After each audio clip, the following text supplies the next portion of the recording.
Hello guys, इस chapter में हम पढ़ने वाले हैं। ये है क्लास 7th का chapter 5 parallel and intersecting line से। इस चैप्टर के अंदर हम क्या पढ़ने वाले हैं, देखो।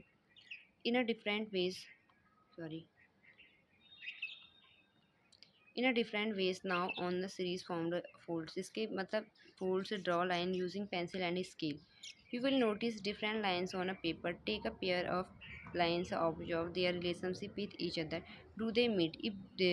If they do not meet within a paper, you think they would meet when extended beyond the paper. मतलब एक पेपर ले लिया तुमने, ठीक है, पेपर का पीस ले लिया, तो उसमें क्या है, कुछ लाइनें बन गई, अगर देखो वो कुछ लाइनें क्या हैं, पेपर में कुछ लाइनें पेपर के बाहर मिल जाएंगी, ठीक है, और कुछ लाइनें क्या है, नहीं मिलेंगी। और जो लाइनें जिनको बढ़ाने पर, जैसे इस वाली लाइन और इस वाली लाइन को हम आगे बढ़ाएंगे तो क्या हो जाएगी, यहाँ पर बाहर पेपर के बाहर ये मिल जाएंगे, और ये वाली लाइन तो यहीं पर मिलने वाली रखी है। इनके मिलने को क्या बोलेंगे, इंटरसेक्ट बोलेंगे। अगर टू लाइनें क्या करती है, एक दूसरे से मिलती है जैसे ही, तो क्या हो गया, इंटरसेक्शन हो गया। ये लाइनें क्या हो गई, यहाँ पर मिल रही है, यहाँ पर इंटरसेक्ट कर रही है, मतलब एक दूसरे को कट कर रही है। कहाँ पर वो एक दूसरे से मीट कर रही है, इस चीज़ को क्या बोलेंगे, इंटरसेक्शन बोलेंगे। जहाँ पर इनकी मीटिंग पॉइंट को इंटरसेक्शन बोलेंगे। जो टेढ़ी लाइनें होती है वो क्या बाहर एक्सटेंड करेंगे तो बाहर मिल जाएंगे, और जो ये सीधी बिल्कुल ये ऐसी है, ये वाली लाइनें क्या करेंगे, नहीं मिलेंगी। और ये एक बाहर एक्सटेंड करने पर मिलने को क्या बोलेंगे, इंटरसेक्शन बोलेंगे, ठीक है। ये चीज़ इंटरसेक्ट मतलब समझ में आ गया ना।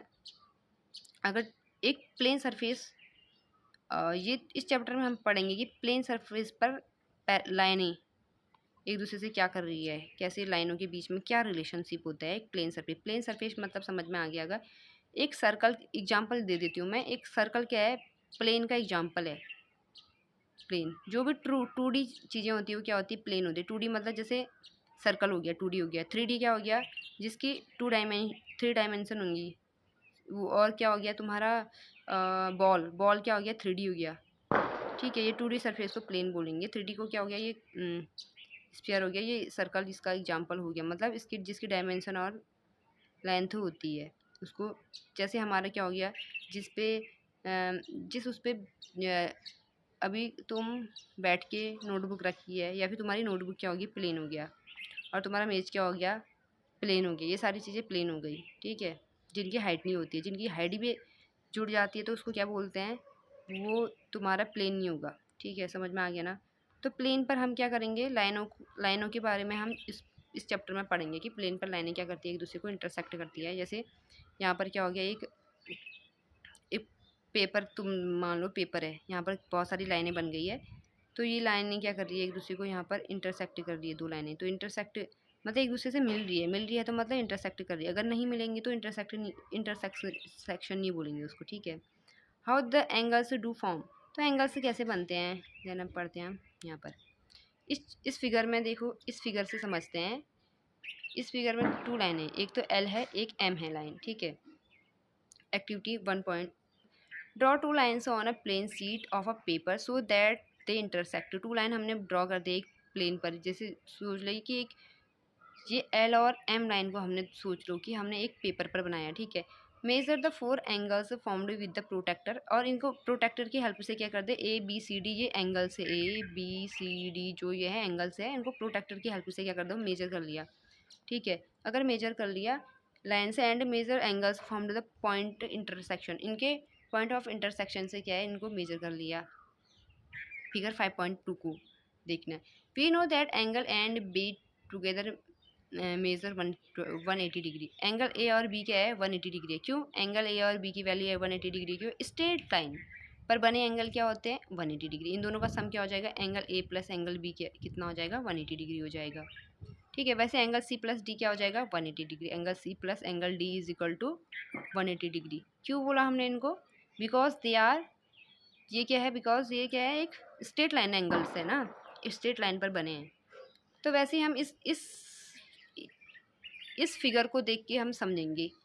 देखो हमने ये क्या हो गया, एंगल बी कितना हो गया, अगर हम यहाँ पर एंगल ए की वैल्यू अगर हम 120 लेते हैं तो सीधे सीधे बताओ बी कितना आएगा, ए और बी दोनों की ए और बी कितना है, 180 डिग्री। क्यों, क्योंकि ये स्ट्रेट लाइन है।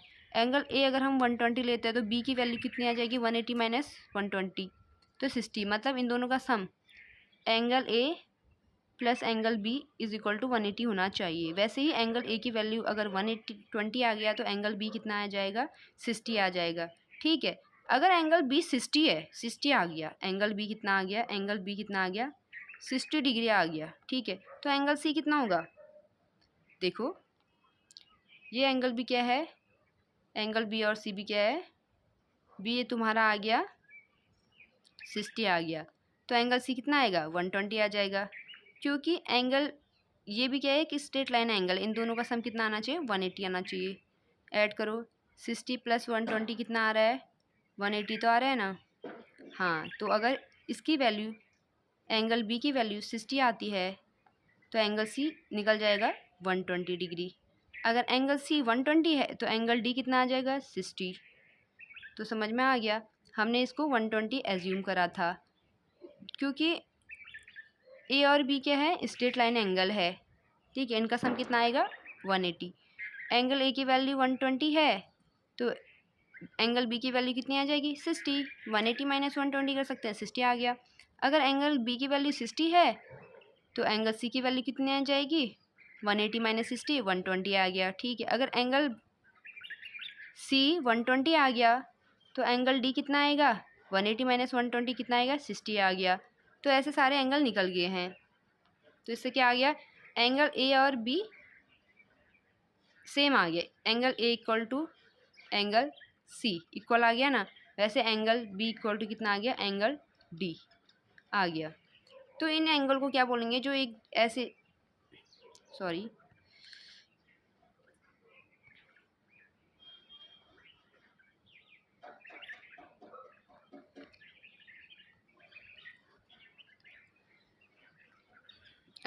we know that angle and B together measure 180 degree because they are combined, they form straight angles, straight angle measure to be 180 degree। समझ में आ गया। so if angle A is 120, angle B must be 60। ठीक है, similarly angle B and C together measure 180 degree, angle B और C को क्या है, 180 आ गया। so angle B is 60, angle C must be 120। अगर C 60 है तो एंगल सी मस्ट बी 120, अगर बी 60 है तो सी मस्ट बी 120 हो जाएगा, सी 120। ठीक है, and angle c and d together measure 180 degree, c और डी भी क्या है, टुगेदर 180 डिग्री हो गया, 60 degree. D must be 60 degree, D की वैल्यू 60 आ गई क्योंकि सी की वैल्यू 120 है तो डी मस्ट बी 60 डिग्री हो गया। Therefore in figure 5.2 angle A and angle C measure 120 degree, angle A and angle C कितना आ गया, ए एंड सी मेजर 120। ठीक है, एंगल डी एंड बी कितना आ गया, 60 डिग्री। तो इससे क्या समझ में आता है, देखो क्या समझ में आता है, पता चला when two line intersect each other form, when two line intersect each other and form 4 angles labelled A B C D. अगर टू लाइन हमने इंटरसेक्ट कर रही हैं, A B C D form बना रही है, फिगर 5.2 को देखो, angle A and C are equal and B and D are equal. ठीक है, A and C are equal, B and D are equal. Check the different measure angle A, using these measurement can we relate some whether the property holds true and measure angle A, we can generalize our reasoning without assuming value A। तो क्या हो गया, देखो angle, since state angles measure 180 degree, we must angle A plus angle B की value कितनी आ जाएगी, angle A plus angle B is equal to angle A plus angle D is equal to कितना आ जाएगा, 180 डिग्री। क्यों, क्योंकि angle A plus B की वैल्यू 180 डिग्री है, एंगल बी प्लस सी की वैल्यू भी कितनी है, 180 डिग्री है, इसीलिए दोनों इक्वल हो गए। ये तीनों फिर क्या हो जाएंगे, ये दोनों 180 के इक्वल हो जाएंगे। ठीक है, ये वाली चीज़ तो समझ में आ गई होगी। Adjacent angles like A and B formed by lines intersecting each other are called linear pairs। Angle A and B formed by two lines intersecting each other, adjacent angles हो गए।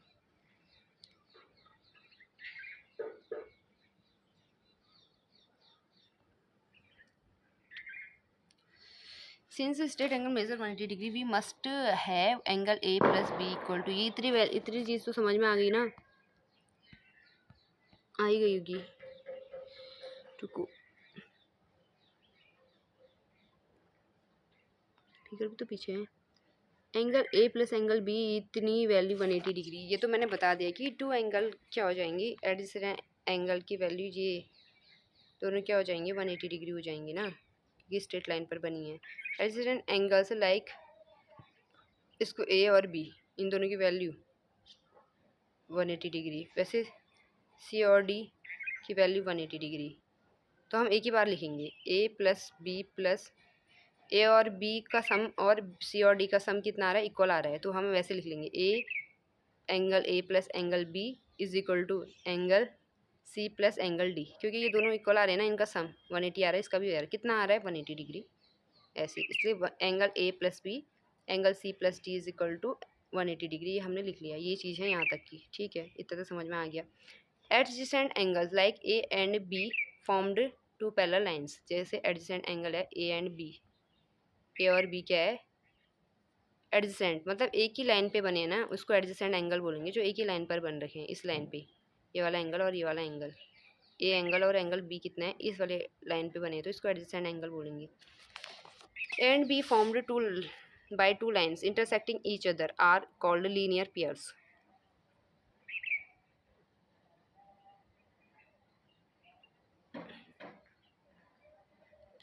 इस इंटरसेक्टिंग लाइन पर बनी है, ये line और ये line क्या करी एक दूसरे को यहाँ पर इस पॉइंट पे इंटरसेक्ट कर रही है, इस पॉइंट पर मिल रही है, मतलब इंटरसेक्ट कर रही है, तो क्या हो जाएगा, इनको ए और बी को लीनियर पेयर बोलेंगे, ठीक है। एक linear pairs always at up to 180 degree, always at up to opposite angles like A and D formed two lines intersecting each other are called vertically opposite angles। C और D, C और D यहाँ पर बन रखी है, ठीक है। A and B D formed by two lines intersecting each other, ये तो समझ में आ गया, are called vertically opposite angles। B and D, B और D क्या है वर्टिकली एक दूसरे के वर्टिकली अपोजिट एंगल हो, वैसे ए और सी भी क्या होते हैं एक दूसरे के वर्टिकली अपोजिट एंगल, ठीक है, वर्टिकली अपोजिट एंगल्स और इक्वल टू ईच अदर, इससे समझ में आ गया कि वर्टिकली अपोजिट एंगल क्या होते हैं, इक्वल होते हैं, और ये समझ में आ गया लीनियर पेयर से क्या होते हैं, इन पे always at up to 180 degree,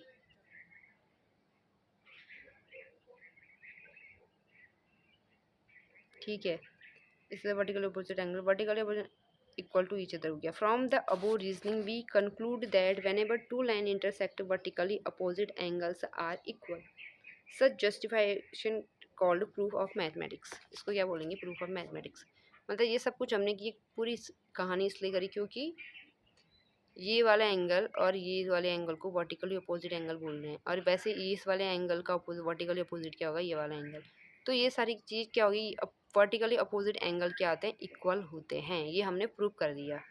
कैसे प्रूव करा, एक हमने बनाया यहाँ पर टू लाइन एल और एम हमने एज्यूम कर लिया, ठीक है, angle a B C d, a की वैल्यू आ गई, तो ए की वैल्यू अगर बी की एंगल ए को हम 60 लेते हैं तो बी की वैल्यू 120 आ जाएगी, ठीक है, तो ये क्यों आई 180, इन दोनों का सम 180 होता है, इसलिए ये 120 आ गया। अब इन दोनों का सम कितना होगा, इन दोनों का सम भी 180 होगा, तो ये 60 आ गया, ठीक है, और इन दोनों का सम कितना होगा 180 डिग्री होता है, पता ही है तुम्हें, तो ये कितना आएगा 120 आ जाएगा। देखो यहाँ पर ये दोनों इक्वल होगी, तो ये बी और सी को वर्टिकली अपोजिट बोलेंगे, ए और डी को भी वर्टिकली अपोजिट, तो वर्टिकली अपोजिट एंगल क्या होते हैं, इक्वल होते हैं, ये हमने प्रूव कर दिया।